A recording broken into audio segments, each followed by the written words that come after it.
Let me start off today's video with asking for your help, and you can be a great deal of help so easily. As you all know, I'm training for a fast road marathon. Well, it'll be fast for me, and I'm gonna make a series out of it on my YouTube channel. I want to kind of dedicate a space towards that, and this is where I need your help. Come up with a name for the series. Like, what should I title it? I think it would be nice to have a little bit of continuity and label it a series in a way. So drop a comment down below what you think it should be. Just north of Helsinki in Vantaa, Vantaa, and we're aiming for in and around 2:45 marathon. So it's going to be like an average, I think, 3:56 per kilometer pace, and this in miles.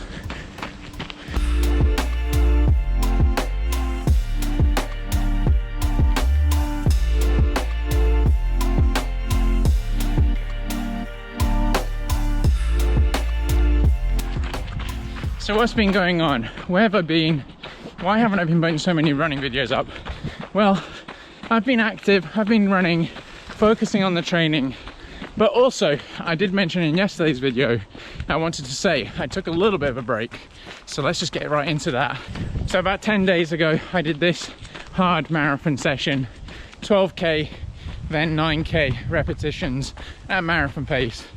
And I got this huge, well, not huge, that's a bit of an over-exaggeration, but I got a blister underneath my big toe. And it's a pretty bad place to get a blister because, you know, obviously you keep running. I didn't want to aggravate it and get it to become bigger and everything. So I decided to take a day off completely, get the foot having as much air as possible. And you know what? I actually kind of cured it. It went away.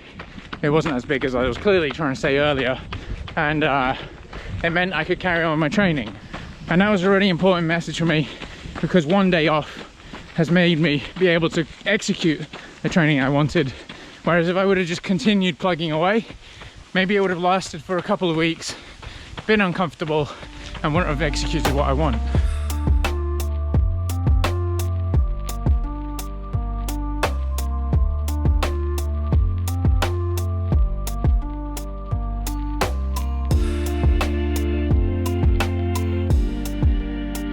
So how did the blister come about? Well, don't worry, I'm not going to save you of sharing any pictures of it, but I actually bought a pair of Solomon socks, and I think it's them, because it happened twice basically.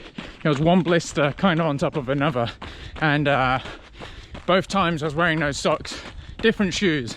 Now those socks are quite thin and the fabric might move around, and also I don't think they let the heat, the water, get out as much. So that's my review for the Solomon, whatever it's called, sock. Don't buy it.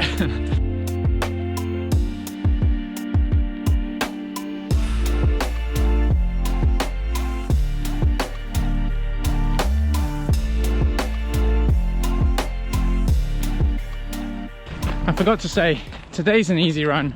We're probably about 8 kilometers in, so coming towards the tail end. We'll do some strides now, and I think I'm going to do them uphill. Strides are always good, no matter what type of running you're doing. Good for form, good for strength, good for recovery as well, and good for just to mix it up a little bit, I guess. So let's get right into them. But remember, we've got these two new things which are kind of coming into marathon training, which we'll share once we get back at home.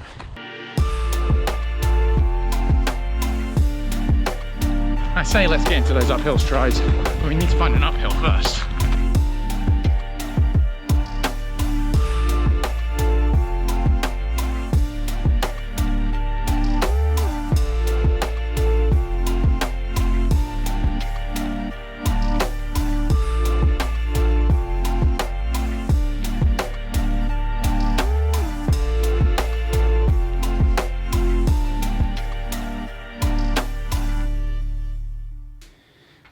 And what a run that was. Super good, really enjoyed it. Nice and easy, about 13.6 kilometers. We did some of those uphill strides, 6 of them as well.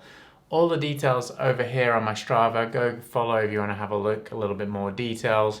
but average heart rate of around 135 to 139, I can't remember which one, and I think 172 steps per minute, so for cadence. So really happy with that, really enjoyed it, and it's beautiful weather out there, and it's really nice to get back into the forest.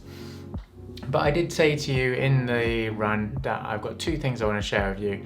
A little bit of a disappointment in a way. I've only got one of the things, and the other thing I'll share with you in the next couple of days because I don't actually literally have it. So there you go, there's a little insight. It's an object. But the other thing I was talking about right here, what is it? Epsom salt. So yes, some magnesium for recovery. So sometimes, you know, it's not always about the sessions that you're doing, how much mileage you're doing, what your cadence is, and all those sort of things. It's also about what you're doing recovery-wise, how much you're relaxing, how much time you stay off of your feet, and things like this. I'm going to start taking some Epsom salt baths sometimes, maybe after like a harder session, and see how that helps the recovery. I've been using magnesium sprays before, and I really enjoy using them, but yeah, something else to try, something new. But don't worry, I'll be sure to bring the other thing to the channel pretty soon. As I said, just as soon as I get it into my hands, and it's pretty exciting. Well, I'm pretty excited for it, and I'm sure you'll benefit from it as well. But actually, there was one more point I wanted to make about the run. Today, as I said, was an easy run, and we can look at all those stats and everything, and something I've been using a lot, which is the stride pod, which can help give you your pace, your power, your cadence and everything. And looking at the power is really great once you have like a history of data behind you. That's why I always recommend, you know, have as much data as possible. So have your heart rate, have power pod, have, you know, GPS on, all those sort of things, because you can analyze against your own performance, against, you know, 1 year ago Marc, or the progress through your training, or what might be a suitable zone, what is actually easy. And today I hit 250 watts average for the easy run, which is right in my zone 2 easy kind of activity thing there. But really interesting to see. I'm learning more as I go along. I'm, you know, still a little bit of a newbie in that kind of sense in relative to running power, and it's quite interesting to see the differences. And I do actually find that, as we know, heart rate can be so variable on how you've been sleeping. Is it uphill, downhill, a lot of different things. But with the power, it's actually quite true in a sense. I've been finding, you know, when I'm running at 290 watts, it's pretty relative to the effort that I'm giving out, be it uphill or on the flat. So it's really interesting to have a look into that, and I'll be sure to make maybe a little bit more of an in-depth video on that as well, how I've been finding it and how it's affected me. But yeah, we can get into that in another video. But thanks for watching this video. Do subscribe if you're not subscribed already. That always does really help me. As you can see, glorious evening. I'm going to enjoy it. You should go and enjoy your day, morning, night, whenever you're watching this. And yeah, we'll see you in the next video.